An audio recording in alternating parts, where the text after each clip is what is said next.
જે સવાલ મને પૂછ્યો હતો ને પૈસા વાળો, એટલે હું જેન્યુઇનલી એવું માનું છું કે પૈસો વધારે હોવો કે ઓછો હોવો મુદ્દો નથી, પરિગ્રહ તમારો ન હોવો જોઈએ. જે જૈન ધર્મમાં અપરિગ્રહ નામનો શબ્દ આપ્યો ને મહાવીર સ્વામી, અપરિગ્રહ, પરિગ્રહ ન હોવો જોઈએ. પૈસો કોઈકની પાસે હતો એ જ તમારી પાસે આવ્યો છે. આપણે જે નોટોને વ્યવહાર કરીએ છીએ કે અથવા તો ડિજિટલ હવે તો કરીએ છીએ, એમાં આપણે ડિજિટલમાં તો આપણી પાસે કઈ આવતું જ નથી, ખાલી આંકડો જ આવે છે કે આ 400 ટ્રાન્સફર થયા, 4 લાખ ટ્રાન્સફર થયા. બરાબર, નોટો એ કોકની પાસે હતી કે સીધી રિઝર્વ બેંકની ટંકશાળમાંથી તમારા ઘરમાં તો આવી નથી.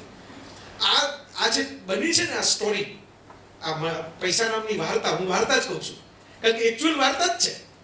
આ નોટ મહત્વ આપવું ને આ નોટને મહત્વ ના આપવું એ વાર્તા છે ને. તમે ભરોસો કરો છો ત્યારે કે પૈસો છે, ભરોસો કરવાનું બંધ કરી દો, પૈસો ગાયબ થઈ જાય. તમે એમ કહો સોનું સારી ધાતુ છે અને લોઢું એટલી કિંમતી ધાતુ નથી, એ ભરોસો છે માણસનો સોના ઉપર. એ વાર્તામાં ભરોસો બંધ થઈ જાય સોનાની. અને ધારો કે કાલ ઉઠીને કોઈ પ્લેટિનમ એમ જ ભાવ વધે ને, લોકોને એમ સોના કરતા પ્લેટિનમ મોંઘું કહેવાય, ભરોસો પ્લેટિનમમાં વધી ગયો. હું આ એટલા માટે યાદ દેવડાવું છું આ જેટલા મિત્રો બેઠા છે એને, કે ઉપરવાળાએ વ્યવસ્થા કરી છે કે આ તમારો છે જ નહીં. આ પહેલા કોકનો હતો. જે દાગીનો તમે પહેરો છો એ સોનું કદાચ ગ્રીસના કોઈ સમ્રાટે પહેર્યું હશે, ત્યાંથી વહેતું આવ્યું. ઈરાનના કોક સિંહાસનમાંથી પડતું પડતું આવ્યું. આ તમારું નથી અને તમે એ ભેગું લઈને નથી જવાના. બરાબર, છેલ્લે જાશો ગમે એટલા ઘરેણા હશે, તમે એની સાથે કોઈ અગ્નિ સંસ્કાર થવાના નથી.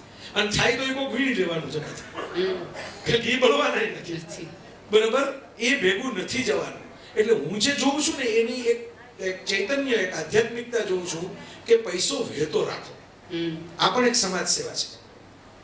તમે એને પકડી રાખવાને બદલે એને વહેતો રાખો. મારો અનુભવ છે, હું તમને કહું, આ તો મેં કીધું મારા સ્વજનો જ ગણું છું તમને બધાને. વહેતો રાખશો, તમને એમ થાય કે હવે આપણી પાસે જાજા પૈસા જ નથી ને વહેતા ક્યાં રાખશું, હવે તો 2 મહિના પછી હપ્તો ભરવાનો આવશે કારનો, ફ્લેટનો, શું કરશું. બરાબર, મારો અનુભવ છે કે હજી નરસિંહ મહેતાની હુંડી પુરાય છે. આ વીડો છે. તમે દિલથી જો મુઠ્ઠી ખોલીને આપ્યા હશે ને તો ઉપરવાળો ક્યાંકથી કોઈ ખૂણેથી ગમે તે રીતે તમને આપે છે ને આપે છે. તમારું બંધ નથી કરતો ખાતું, પણ તમે બંધ કરી દીધું હશે ને બીજા માટે આપવાનું ખાતું, તો પછી એ હળવેકથી એની મુઠ્ઠી બંધ કરી દેશે તમારા માટે. મારા જાત અનુભવ તમને એટલો સમય નથી કે હું બધાય મારા કિસ્સાઓ કહું, કોક દી એની કથા કરશું આપણે ભેગા થશું ત્યારે. પણ અમારા અનુભવે તમને ગેરંટી આપું છું. મોદી કી ગેરંટી ચાલે છે ને અત્યારે, એમાં મારી ગેરંટી છે કે તમે ખુલ્લા હાથે પ્રેમથી કોઈ વળતર હેતુ બેતુ કાંઈ વગર કદાચ આપતો હશે ને તો એ તમને આપવા વાળા મળી જ રહેશે. હું એટીએમ નો નિયમ કહેતો હોઉં છું કે તમે પૈસા જમા કરાવો ને નોટ એટીએમ માં મળે નહીં. બરાબર, તમે ભલે બેંકના મેનેજર હોય એને ન મળે. એમ ન કહી શકે કે એટીએમ માંથી આ સિરિયલ નંબર ની નોટ મારા ખાતામાં કઢાવો. બરાબર, પણ સત્કર્મો છે ને એ કોઈને કોઈ સ્વરૂપે તમને સવાયા વ્યાજ સાથે પાછા મળે જ છે.